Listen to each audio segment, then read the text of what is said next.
Hi everyone. I haven't done a vlog in a really long time. My vlogs are like 2 months behind at this point, but I wanted to check in today to talk about falling into old, not so great habits in general, and like, you know, obviously with the post-cancer, blah, blah. I just came from, I don't know why I'm talking loud. I'm not driving, by the way. I'm actually parked. And the weird thing is, I'm parked by my old apartment building. The one that probably smells like disgusting nastiness, because from what I heard, the carpet is still in from after the flooding. And the flooding at this point was, oh my gosh, 10 months ago? Can you imagine what the carpet must smell like? Oh my Lord. Anyway, but I was at PT. My PT place is near my apartment. I'm not just like being weird and drove here. They're right next door. Yeah, I'm at PT and we're having a discussion right now of like weaning me out of PT and like moving forward with healthy habits and what I'm going to do, because I don't really feel like spending like, you know, hundreds of dollars in PT every week, because that's a lot. And I had an appointment this morning with the psychology oncologist. What I'm happy to report is that there's less stuff to talk to him about, which is good. Partly why I haven't done a vlog in so long, because there hasn't, like, there's been life drama, but there hasn't really been, knock on wood, there hasn't really been, like, health drama at all going on. The only thing in my space that I'm noticing, as to why I'm in PT, again, it's for my back, and the only thing really linked to the whole cancer thing is the surgery. I had a double mastectomy, if you're just tuning in. And my core is, I mean, it's better now, but my core was not in good shape. The irony is right after, hold on, I'm gonna recline a little bit. Right after you have the surgery, you have to rely on your core so much. I feel like I need to do it like like YouTube shorts, or like, I really don't want to go on TikTok. But like the things that people don't tell you about, like, stuff when you're diagnosed with breast cancer, at least for my journey. Like, no one told me that, like, that I would, not be able to use my arms after, the surgery for quite a bit, because it's all connected and you just don't have the strength to do that, because a lot of the things that you do with your arms are obviously connected to your pecs. And when you have reconstruction, I shouldn't necessarily say that, I mean, part of it's a surgery, and then the other part is the reconstruction surgery. But when you have the reconstruction, they're putting implants either above or beneath your pectoral muscles. So there's a lot of stuff going on with your pectoral muscles. So I've been back in PT for, I don't know, probably about 2 months at this point, because I'm going back to life, which is good. And the life that I'm going back to is something I'm constructing from all the things that I've learned in having respect for my body and what it can and can't do, and what I want to do and what I don't want to do. And I knocked my back out, well, about 2 months ago. It was I think right before the runway thing, and then it just was getting progressively worse. And I was in physical therapy because of that, because I couldn't get up out of a chair. I can now. I'm like much better now. I've actually lost some weight since I have been back at physical therapy. And I just noticed that the space that I was in a while ago, because I'm 2 years or more, where are we? A couple months more than 2 years out from my surgery and diagnosis.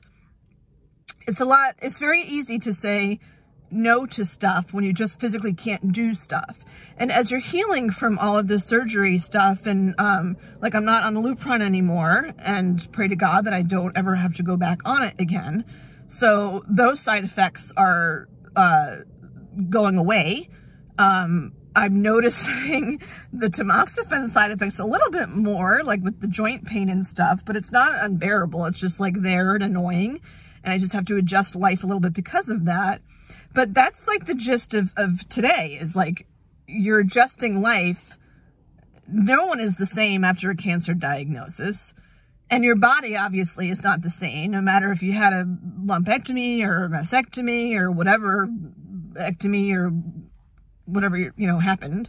And the thing is, as you're getting better and you are I'm not going to say recreating it, when you're creating what your life looks like after, you know, after treatment and after surgeries and after, you know, the physical healing, you can't just go like, okay, I'm good, I'm fixed, I'm going to go back to life the way that it used to be.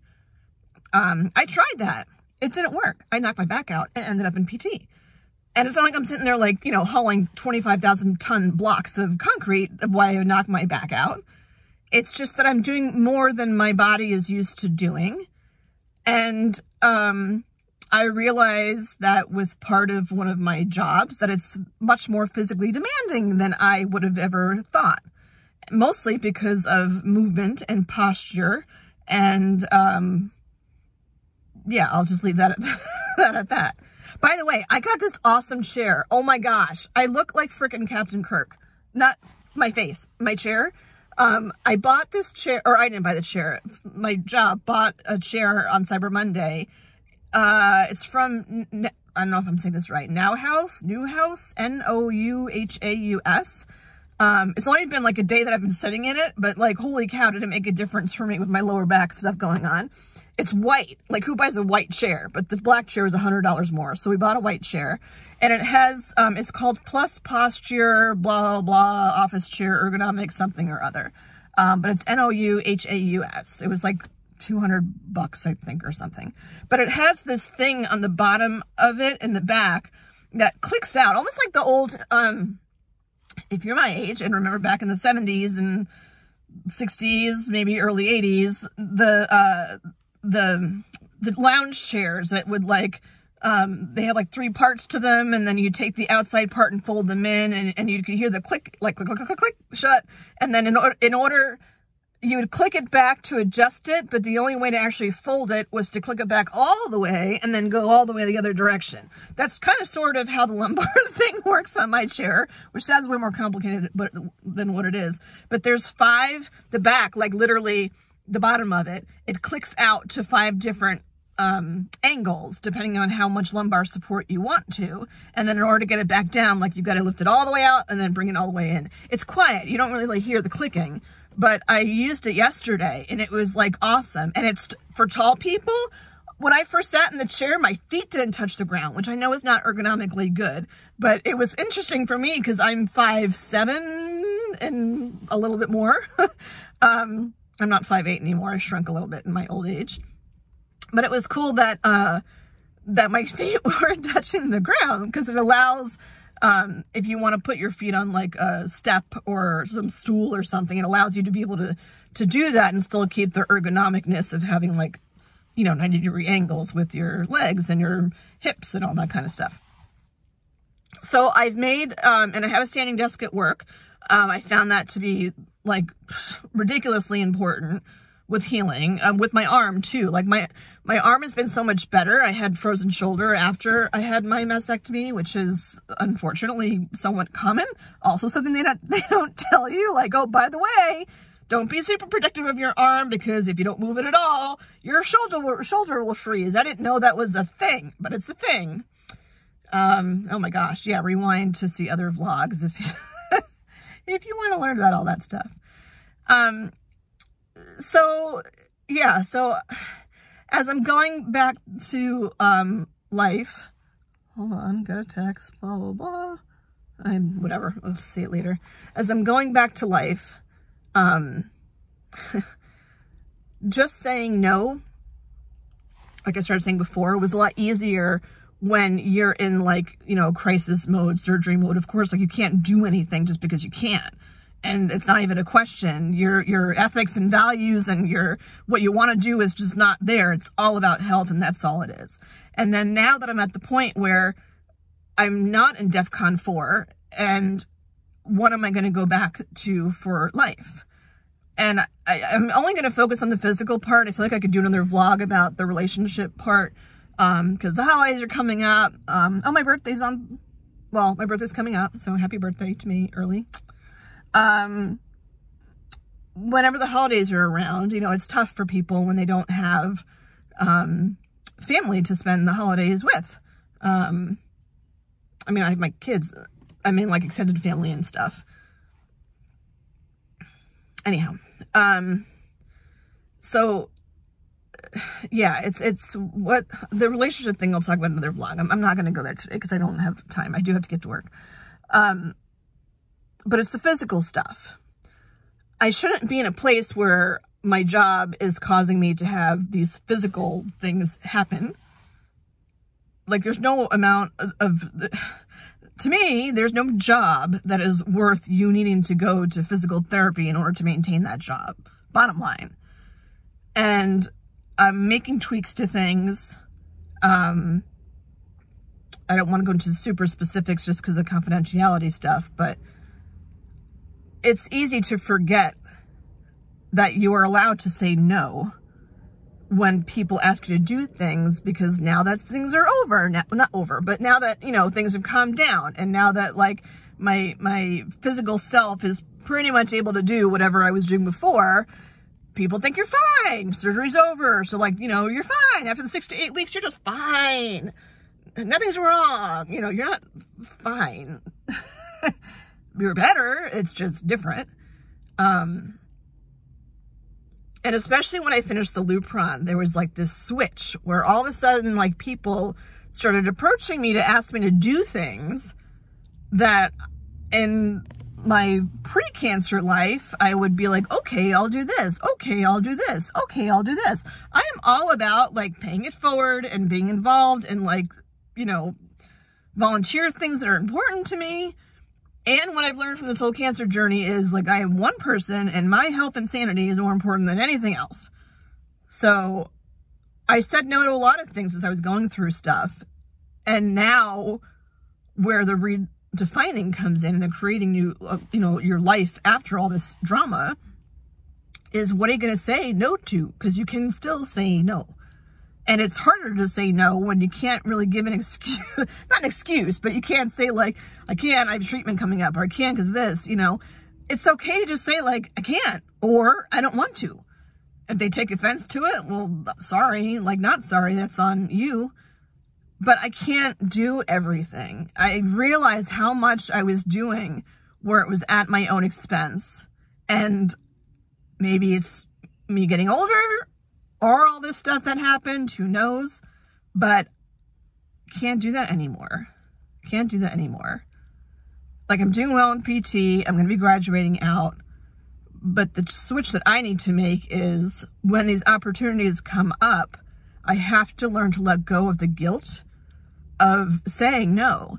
Because some of the people that are offering things to me, like, they're great people and I want to help them, but I can't do everything.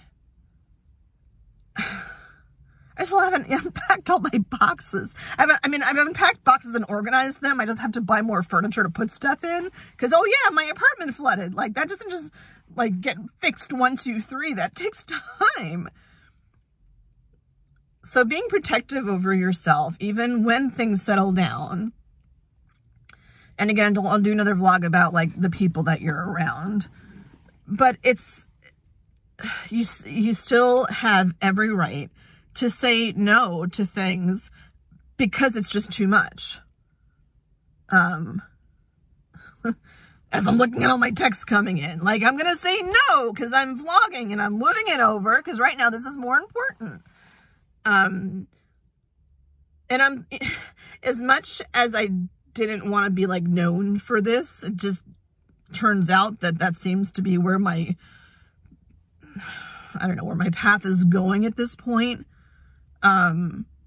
Like my YouTube page, like, oh my gosh, with the views, I can't get over how many views I have on these videos. I'm glad that, I mean, not all of them, but, like, some of them are, like, one of them is 71,000 views, which is crazy, but I'm glad I can be of help to other people that are going through this stuff, to help people understand, whether you're a patient or a caregiver or a friend or whatever.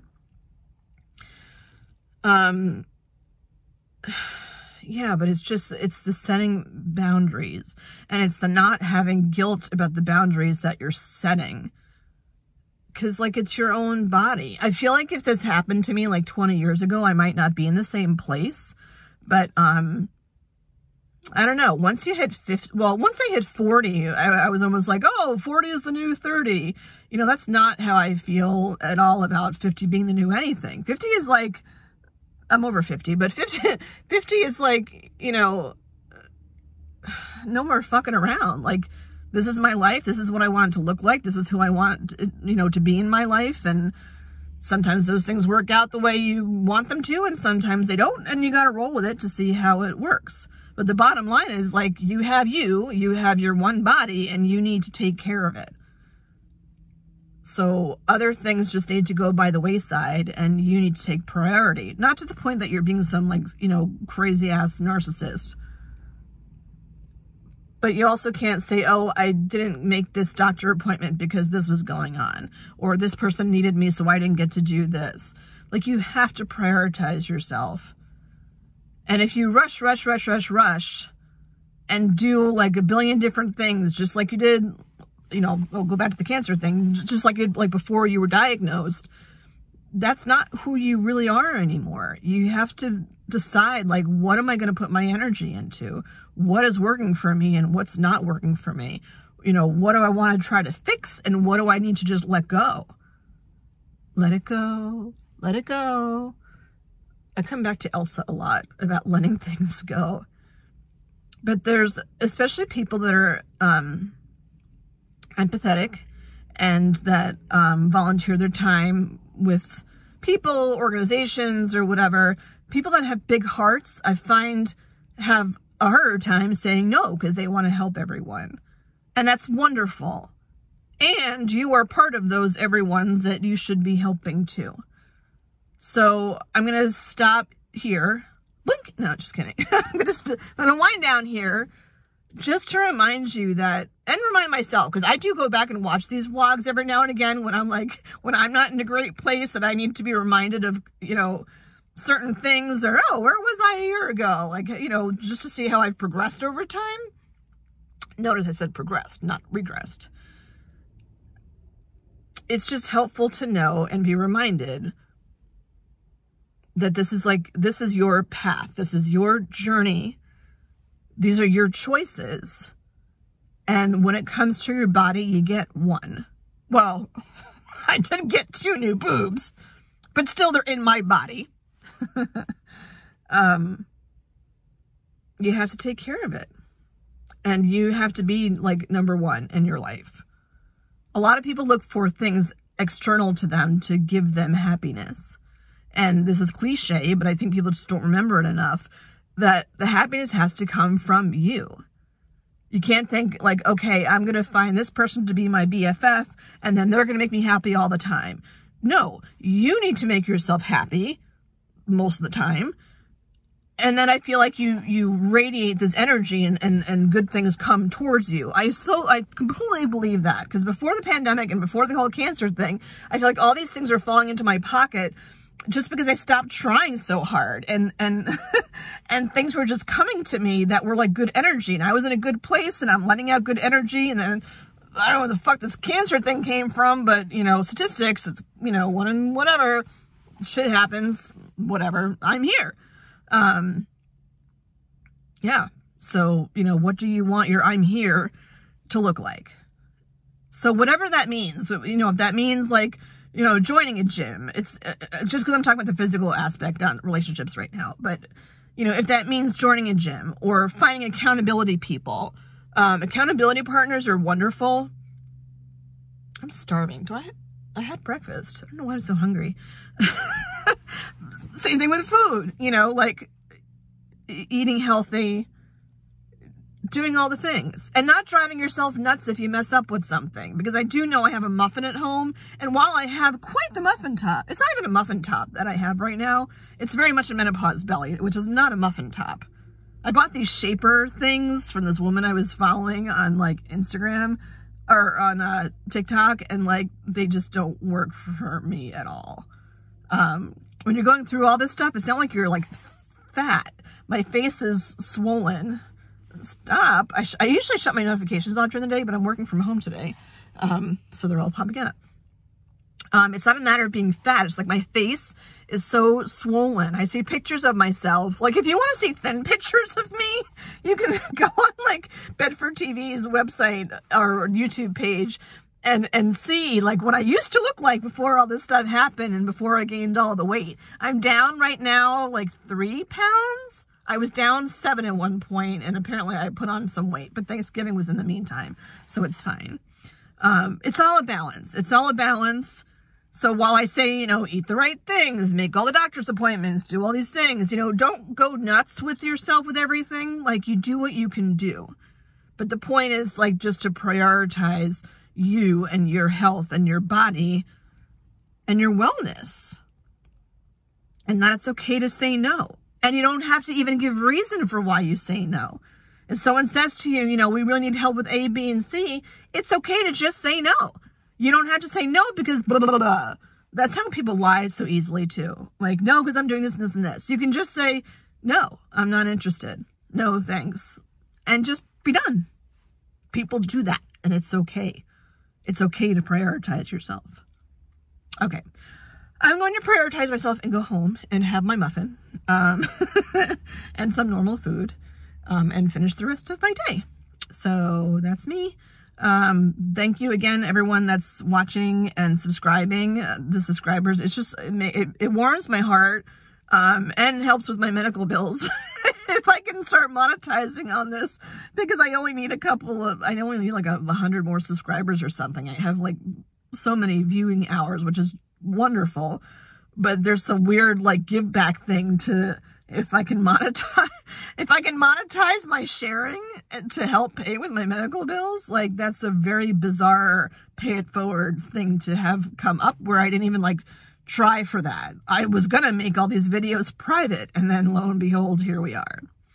Alrighty. Oh, and that's so funny that I just got a text. See, this is what I mean. Live YouTubes, even though I'm not really live, but I'm live right now talking to you.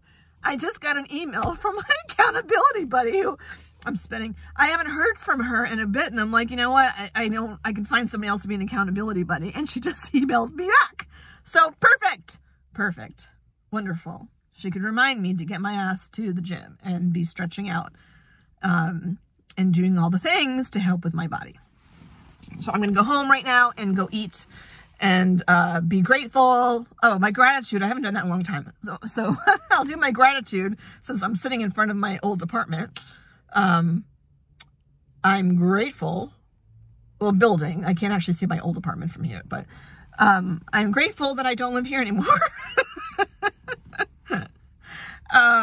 Because the place was not managed well. I don't need to give reasons. I'm grateful that I don't live here anymore. I'm grateful that I have a well-maintained, warm, and warm apartment with bells and whistles.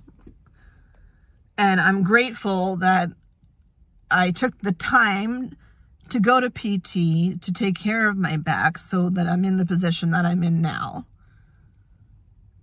That I can create this life going forward physically to get to a place that is healthy for me. Yeah. All right. So think of 3 things that you're grateful for, or even 1. That's fine too. See y'all next time. Bye.